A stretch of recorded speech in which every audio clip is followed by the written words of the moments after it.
भन्नु भनेर अहिले मात्र मैले थाहा गर्दैछु। र पनि मैले त जहिले पनि यसरी परमेश्वरको वचनहरू बोल्ने मौका पाएको छु। जहिले पनि प्राय नै मैले मण्डलीलाई मेरो कोसिस यही नै रहेको छ कि अलिकति है जीवनमा हामीलाई हिँड्दा हिँड्दा अलिकति कतै काहीँ न्यास्रोपना भन्ने कुरोहरू हुँदछ। हाम्रो लडाइँहरू थुप्रो हुँदछ है।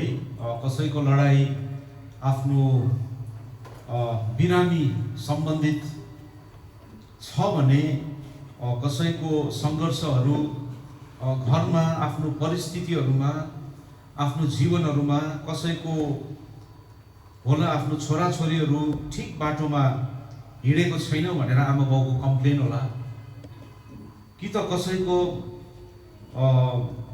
घरमा धेरै बढ्दो उमेरमा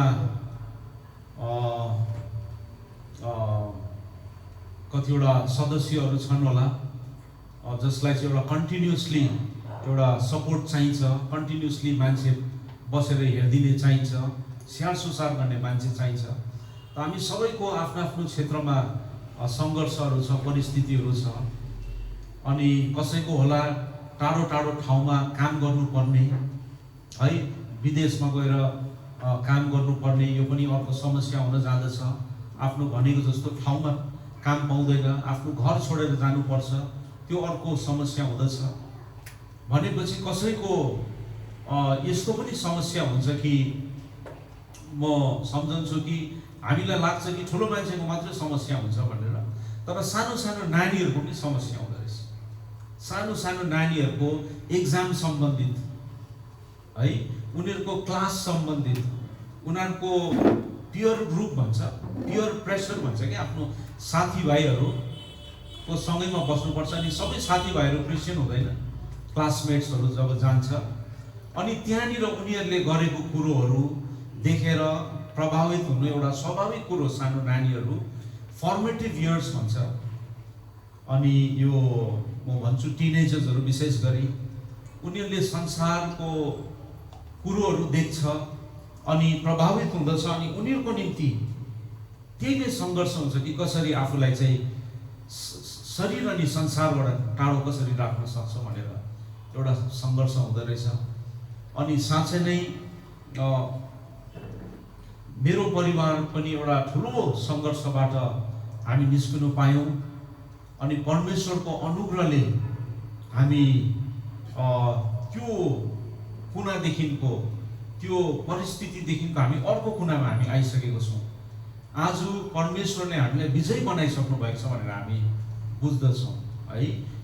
मेरो परिवारमा मेरो सबैभन्दा ठुलो सदस्य मेरो बाउ मैले गुमाएको छु, मेरो कान्छा भाइ है। अनि उहाँहरू मात्रै होइन, मेरो परिवारमा मेरो फुपू, मेरो कान्छी फुपू हुनुहुन्थ्यो, लिडिया फुपू। उहाँलाई पनि एकदमै भेरी रिसेन्टली सायद डिसेम्बरको महिनामै होला, लास्ट इयर डिसेम्बरको महिनामै। अनि यसरी नै यो त डेथ्सहरू त भयो। अनि साथै मेरो वाइफ सुबीको यो किडनीको प्रब्लम सम्बन्धितहरू कतिवटा कुरोहरू, यो पनि च्यालेन्ज थियो, तपाईँहरू सबैजनालाई याद छ। अनि त्यो सङ्घर्षहरूबाट पनि परमेश्वरले हामीलाई तानेर यता ल्याउनु भएको छ। अनि आज है किडनी ट्रान्सप्लान्ट भइसकेको छ, सायद दबाई पानीहरू चल्दै होला है, दबाई पानीहरू निश्चय नै चलिरहेको छ। र पनि परमेश्वरले हाम्रो हृदयमा उहाँको निम्ति खुसी अनि उहाँको निम्ति आनन्द दिनुभएको छ। त्यही परिस्थितिहरूद्वारा पनि हाम्रो हृदयमा चाहिँ परमेश्वरको शान्ति अनि परमेश्वरको हर्ष चाहिँ हामीले सधैँभरि नै थाहा गरेको छौँ। सधैँभरि नै यो पाँचवटा जसरी एउटै हुँदैन, अलग अलग छ है। त्यसरी नै हाम्रो मानिस जातिहरूको ओपिनियन्सहरू कोही बेला सोच विचारहरू भिन्दै हुँदछ। अनि कतिवटा डिफ्रेन्स अफ ओपिनियनले गर्दाखेरि है कतिवटा कुरोहरू नमिल्दो हुँदो पनि छ। तर म बुझ्दछु कि म परमेश्वरले जतिवटा पनि कुरोहरू आज हामीले सुन्यौँ, हिजो सुन्यौँ, अस्तिदेखिको सुनेर आउँदैछौँ, यहाँ हाम्रो सेवा सङ्गतिहरूमा हामीले कन्टिन्युसली सुनिरहेको छौँ। परमेश्वरको बाटो चाहिँ हामीले रोज्यौँ भने चाहिँ त्यहाँनिर शान्ति भन्ने कुरो छ, त्यहाँनिर हर्ष भन्ने कुरो छ, आत्माको 9वटा फल छ त्यहाँनिर। अनि यो सबै फलले चाहिँ परमेश्वरले हामीलाई परिपूर्ण गर्नुहुन्छ। अनि जुन चाहिँ परिपूर्णता ख्रीष्ट यीशुमा हुनुहुन्थ्यो अरे है, हामीले एफिसीमा पढ्दछौँ अनि कलसीमा पनि पढ्दछौँ। परमेश्वरको परिपूर्णता चाहिँ आज ख्रीष्टमा चाहिँ हामीले पाउने रहेछौँ, त्यो परिपूर्णता। अनि अब त्यो परिपूर्णता भन्दाखेरि आत्मिकी परिपूर्णता मात्रै होइन, शारीरिक पनि होला त्यहाँनिर है। अनि मैले मौका पाएँ हाम्रो पत्रुस लेप्चा दाजुसँग पनि अलिकति बात गर्ने मैले हिजो अनि अस्ति मौका पाएँ। अनि दाजुलाई मैले त्यही भन्दै थिएँ, दाजुले धेरै सोध्नु हुँदै थियो मलाई, सुबीले भनेछ मेरो पनि यस्तै किडनी प्रब्लम हो, डायलिसिसहरू मैले गरेको, अहिले ट्रान्सप्लान्ट गरेँ।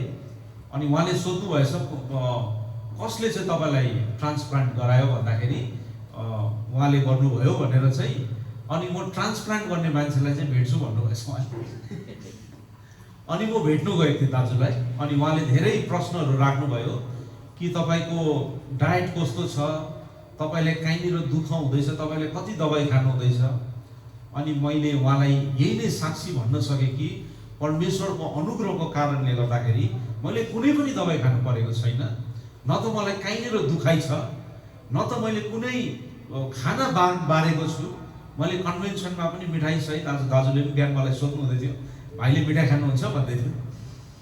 अनि मैले मिठाई बाहेक अब हुनु त हाम्रो स्वास्थ्यको लागि तेल मसाला मिठाईहरू चिनी गुलियो है, अनि यो सेतो सेतो कुरोहरू मैदा भयो चिनी भयो है, यो सेतो सेतो कुरोहरू चाहिँ अभोइड गर्नु भन्छ स्वास्थ्यको लागि।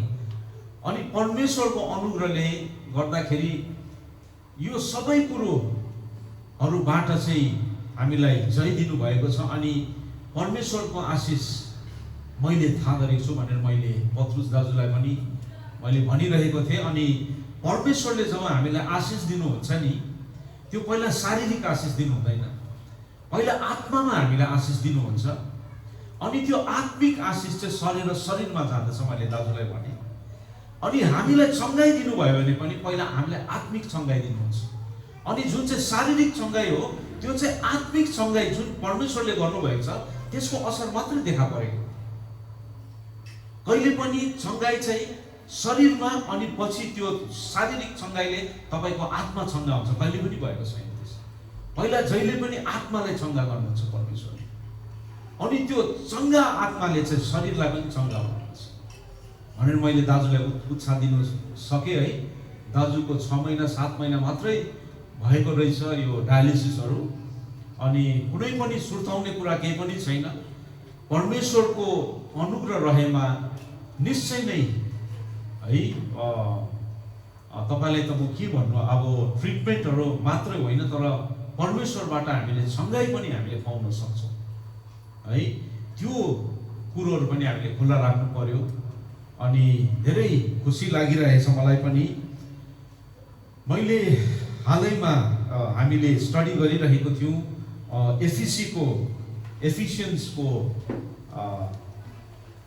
पत्रबाट हामीले, that was the last study मैले गरिरहेको थिएँ। अनि यहाँनिर एफिसीको 4 एफिसियन्स 4:11 को मिनिस्ट्री को विषयमा त हामीले धेरै सुनेका छौँ। एफिसियन्स 4:11 मिनिस्ट्रीको हामी एफिसी भन्दाखेरि नै 4:11 पढ्छौँ कि चाहिँ हामी आत्मिक हात हतियार पढ्छौँ 6मा है। तर यहाँनिर 4मा यस्तो 2टा कुरो लेखेको छ है। अनि जुन 2टा कुरोबाट म हजुरहरूलाई अलिकति दाजुले भनेको जस्तो अलिकति उत्साह म दिन चाहन्छु। अनि पहिलो कुरो त 4:3मा यसरी लेखेको छ, म अङ्ग्रेजी NIV-बाट पढिरहेको छु। Make every effort to keep the unity of the spirit. हामीले आत्माको एकता राख्ने चाहिँ भरसक कोसिस गर्नुपर्छ अरे, आत्माको एकता है। किनभने हाम्रो एउटै शरीर छ अरे, हामी एउटै शरीर हो, हामी ख्रीष्टको एउटै देह हो, हाम्रो एउटै आत्मा छ। परमेश्वरले जब बप्तिस्मा हामी लिँदछौँ हामीले दुईटा तीनटा आत्मा हामी पाउँदैन, हामीले एउटै आत्माबाट हामीले बप्तिस्मा लिँदछौँ। हाम्रो एउटै आशा छ भनेर लेखेको छ, एउटै प्रभु हुनुहुन्छ जो चाहिँ ख्रीष्ट येशू हुनुहुन्छ, एउटै विश्वास, एउटै बप्तिस्मा, एउटै परमेश्वर जो चाहिँ हाम्रो पिता हुनुहुन्छ भनेर लेखेको छ। यो 7वटा कुरोहरू छ, एउटै छ। अनि जहिले पनि हामी सेवा सङ्गति चाहे हाम्रो क्रिस्तीय हिँडाइहरूमा छ, एकअर्कालाई हैसा दिनुपर्छ है, एउटै आत्माको चाहिँ सङ्घर्ष गर्नु चाहिँ राख्नु भनेर यहाँनिर लेखेको छ। Make every effort to keep the unity of the spirit. यसलाई नेपाली या त हिन्दीमा कसो लेखेको छ होला दयागरी पढेर सुनाइदिनुहुन्छ। 4:3 शान्तिको बन्धनमा पवित्र आत्माको एकता कायम राख्न प्रयत्न गर। हेर्नुहोस् त, पवित्र आत्माको एकता चाहिँ राख्नु चाहिँ हामीले कायम गर्नुपर्ने रहेछ है। चाहे हाम्रो बाइबल पढाइ, बाइबल बुझाइ, कतिवटा रेभुलेसनहरू पढ्नेमा सायद बेसी कम्ती हामी छौँ होला। हाम्रो भाइ आउनुभएछ, हाम्रो मिस्टर दीपक, हुनु त रोमन क्याथोलिक चर्चबाट आउनुभएको है, उहाँ हामीसित पार्टिसिपेट गरिराख्नु भएको छ। अनि I had a talk with you also है, त्यहाँनिर बाहिरनिर बसिराख्दाखेरि धेरै बोलाइलो मान्छे लाग्यो मलाई, अनि धेरै फ्रेन्डली मान्छे लाग्यो है। अनि हेर्नुहोस् त, हामीले जहिले पनि सेवा सङ्गति गर्दाखेरि चाहिँ आत्माको एकता चाहिँ हामीले राख्ने चाहिँ हामीले कोसिस गर्नुपर्छ। सायद अरू कुनै डिनोमिनेसनबाट पनि आज हामी आउँला। हामी कतिजना हामी हिन्दू ब्याकग्राउन्डबाट, डिनोमिनेसनल ब्याकग्राउन्ड्सहरू हाम्रो धेरै छ, परिस्थितिहरू, डिफ्रेन्ट ट्रेडिसन्स, भिन्दै भिन्दै ठाउँहरूबाट आउँछौँ है। आत्माको एकता चाहिँ हामीले कायम गर्नुपर्छ अरे। तर त्यसको 4:13 चाहिँ के लेखेको छ भने यहाँनिर चाहिँ विश्वासको एकताको विषयमा लेखेको छ। 4:13 चाहिँ यसो लेखेको छ, अन्टिल, यहाँनिर अन्टिलबाटै सुरु छ एनआइभीमा, until we all reach unity in the faith and in the knowledge of the Son of God and become mature, attaining to the whole measure of the fullness of Christ. त यो सबै कुरा त बुझाइरहने आज समय छैन, तर यहाँनिर चाहिँ फेरि अघि आत्माको, पवित्र आत्माको एकता भन्दैछ भने यहाँ मुनिनिर चाहिँ लेख्दैछ विश्वासको एकता। विश्वासको एकता भनेपछि चाहिँ के हो भने चाहिँ त्यो चाहिँ हाम्रो समझ बुझाइ, हाम्रो टिचिङ्सहरू, हाम्रो डक्ट्रिन्सहरू, सिकेको कुरोहरू। किनभने तलपट्टि के लेख्दैछ भने 4:14 के लेख्दैछ भने then we will no longer be infants tossed back and forth by the waves and blown here and there by every wind of teaching। है, शिक्षाको धेरै किसिमको बतासले हामी यता र उता हुने छैनौँ भने, तर यो विश्वासको एकता चाहिँ बिस्तारै बिस्तारै आउने कुरो रहेछ है। आज we can all worship together with the unity of the spirit। विश्वासको एकता आउन चाहिँ समय लाग्ने रहेछ। until भनेर लेखेको छ नि त, until we all reach unity in the faith। So we must be united in the spirit until we all come to the same level of understanding। सायद आज मेरो समझ बुझाइमा कमी छ होला, कि चाहिँ तपाईहरुको समझ बुझाइमा है कतिवटा कमी होला, तर until and unless we come to the unity of the faith, we must keep the unity of the spirit। किनभने after all we are worshiping one heavenly Father।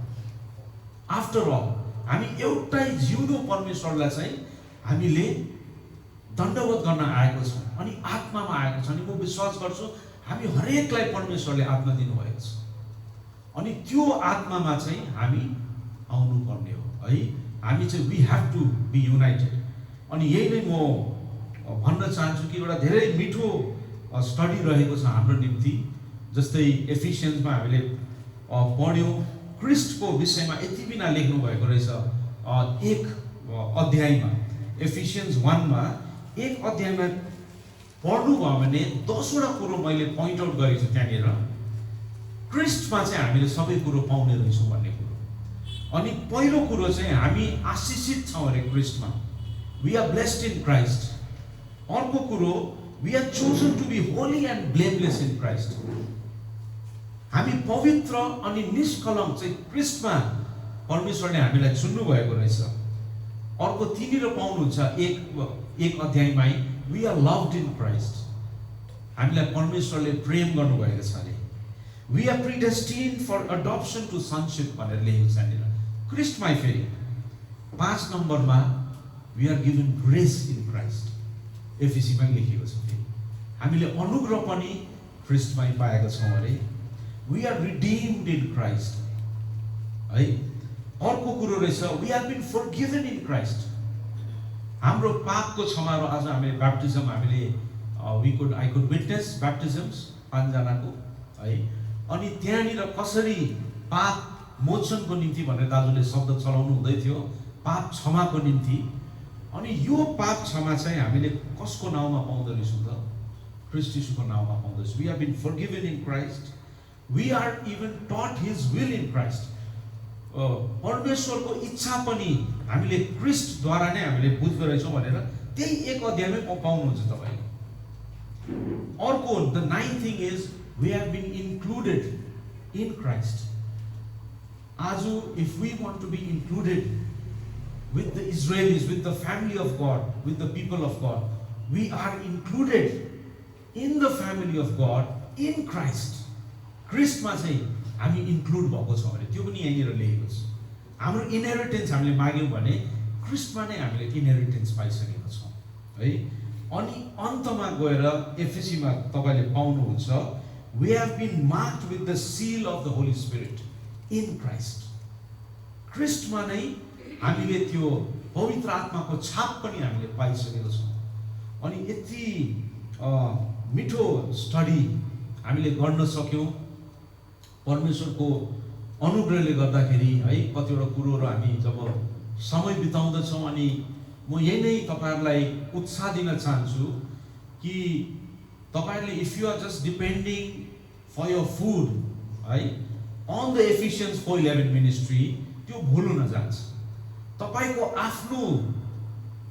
आफ्नो स्टडी, आफ्नो रिडिङ, तपाईको आफ्नो मेडिटेसन पनि हुनु पर्दछ।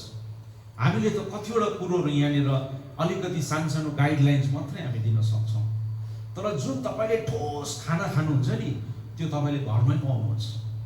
तपाईले घरमा आफू परमेश्वरले आत्माद्वारा तपाईले खुवाउनुहुन्छ भनेर त्यो पनि वचनमा हामी पाउँदछौँ है।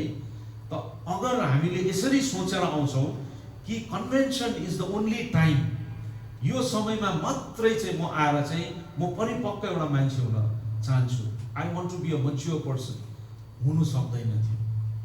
It's a walk day in and day out, सधैँको हिँडाइ हो यो है।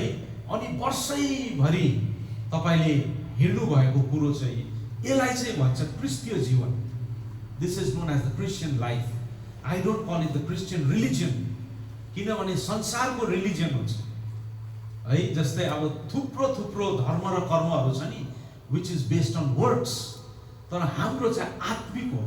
अनि त्यसले गर्दाखेरि म यसलाई धर्म भन्न चाहदिनँ, म चाहिँ यसलाई भन्न चाहन्छु हाम्रो यो जीवन शैली हो। इट्स अ लाइफ है जो परमेश्वरले हामीलाई क्रिस्टमा दिनुभएको छ। त म आशा यही गर्दछु कि अनि मेरो प्रार्थना यही रहनेछ हजुरहरू सबैजना उत्साहित हुनुभयो होला है।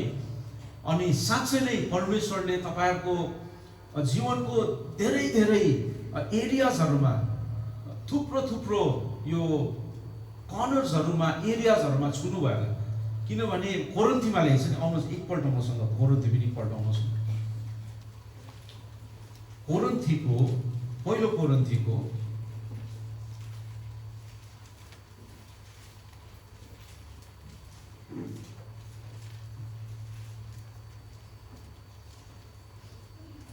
माफ गर्नुहोस् दोस्रो कोरिन्थीको 2 कोरिन्थियन्स दोस्रो कोरिन्थीको 10 मा यसो लेखेको छ, 10 को 3 मा यसरी लेखेको छ, For though we live in the world, हामी संसारमा रहे तापनि we do not wage war as the world does. संसार जस्तो हामी लड्दैनौँ। The weapons we fight with are not the weapons of the world. हाम्रो हात हतियार चाहिँ संसारको छैन अरे यहाँनिर। On the contrary, they have divine power to demolish strongholds. यहाँनिर नेपाली बाइबलमा सायद किल्ला भन्ने शब्द छ दाजु, त्यहाँनिर पढिदिनुहोस् त। 4 किल्ला 10 को 4। किनभने हामी संसारको हौं तापनि संसारिक लडाईँ त लड्दैनौं, किनकि हाम्रो युद्धका अस्त्र शास्त्र संसारिक होइन, तर किल्लाहरूलाई नाश गर्ने ईश्वरीय सामर्थ्य तिनमा छन्। हेर्नुहोस् त, हाम्रो हात हतियार छ, हाम्रो आत्मिक हात हतियार रहेछ, जुन चाहिँ एफएसीको 6 मा लेखेको छ नि, त्यो हात हतियारलाई चलायौँ भने चाहिँ हामीले त्यो किल्लाहरू चाहिँ कहाँ हुँदो रहेछ नि, हाम्रो हृदयभित्र चाहिँ गाडीको किल्लाहरू हुँदो रहेछ। घमण्डको किल्ला, इट्स अ स्ट्रङ होल्ड है। कतिजना मान्छेलाई घमण्डको किल्ला हुन्छ, कतिजना मान्छेलाई ग्रीडको, लोभ अनि लालचको किल्ला हुँदछ, कतिजना मान्छेको है क्षमै नगर्नु सक्ने किल्ला हो त्यो पनि, इट्स अ स्ट्रङ होल्ड। क्षमै गर्नु सक्दिनँ म है, यो कुरालाई म बिर्सिनै सक्दिनँ भन्ने। कतिजना मानिस जातिकोमा हुन्छ रिसको किल्ला हुन्छ, रिस अनि क्रोध है। अनि मानिस जातिको यो रिसले चाहिँ परमेश्वरको धार्मिकता ल्याउँदैन भनेर वचनले भन्दछ है। हाम्रो रिसले चाहिँ परमेश्वरको धार्मिकता ल्याउँदैन अरे। तर कतिजनामा हाम्रो रिसको किल्ला हुँदछ भने, कतिजनामा हाम्रो, याद गर्नुहोस् न, हाम्रो हृदयहरूमा चाहिँ कुन कुन किल्लाहरू चाहिँ गाडेर बसेका छन्, what are the strongholds. त्यो चाहिँ शैतानिक कुरोहरूलाई चाहिँ हल्लाउने अनि त्यसलाई जराइबाट उखाल्ने चाहिँ परमेश्वरले शक्ति दिनु हुँदो रहेछ। अनि यहाँनिर यसरी लेखेको छ, म फेरि पढ्दैछु 10 को 3 मा, For though we live in the world, we do not wage war as the world does. The weapons we fight with are not the weapons of the world. On the contrary, they have divine power to demolish strongholds. आज हामी सबैजनाकोमा साक्षी छ कि परमेश्वरले हामीलाई यो कुरोबाट निकाल्नु भयो है, मलाई यो कुरोबाट छुटकारा दिनुभयो भने हामी सबैजनाले त्यो सबै किल्लाहरू हो। अनि परमेश्वरको शक्तिद्वारा हामीले यो किल्लाहरूलाई चाहिँ ध्वंस पार्न सक्छौँ अरे, परमेश्वरको शक्तिद्वारा मात्रै। 5 मा लेखेको छ, We demolish arguments and every pretension that sets itself up against the knowledge of God, and we take captive every thought to make it obedient to Christ. हाम्रो हरेक सोच विचार जो चाहिँ यो हिँडाइको अनि परमेश्वरको विरुद्ध छ, त्यसलाई चाहिँ क्याप्टिभ बनाउन सक्छौँ अरे। अनि आज हाम्रो आफ्नो कोसिसले हामीले सकेको हुँदैन, हामी पवित्र आत्माले भरिनै पर्छ, ख्रीष्टको आत्माले हामी डोर्याएकै हुनुपर्छ, अनि मात्र यो बलियो किल्लाहरू हामीले हल्लाउन सक्दछौँ है। म तपाईहरु सबैजनालाई उत्साह दिन चाहन्छु, परमेश्वरको बाटोमा हिँडिरहनुहोस् है। जति नै न्यास्रोपना किन नहोस् है, जति नै दुःख अनि कष्ट किन नहोस्, म यही नै भन्न चाहन्छु कि don't give up on God, don't give up on God. परमेश्वरलाई चाहिँ नछोड्नुहोस् है। अनि at the end I know, अन्तमा गएर तपाईको जुन चाहिँ सिन्सियरिटी छ, तपाईको अनेस्टी छ, डेफिनेटली परमेश्वरले त्यो कुरोहरुको निम्ति तपाईलाई you will be paid for all this things. परमेश्वरले तपाईलाई रिवार्ड दिनुहुनेछ है। हामीले रिवार्ड, हामीले हरेकले रिवार्ड पाउनेछौँ है। त यो कुरोहरुबाट म हजुरहरु सबैजनालाई उत्साह दिन चाहन्छु।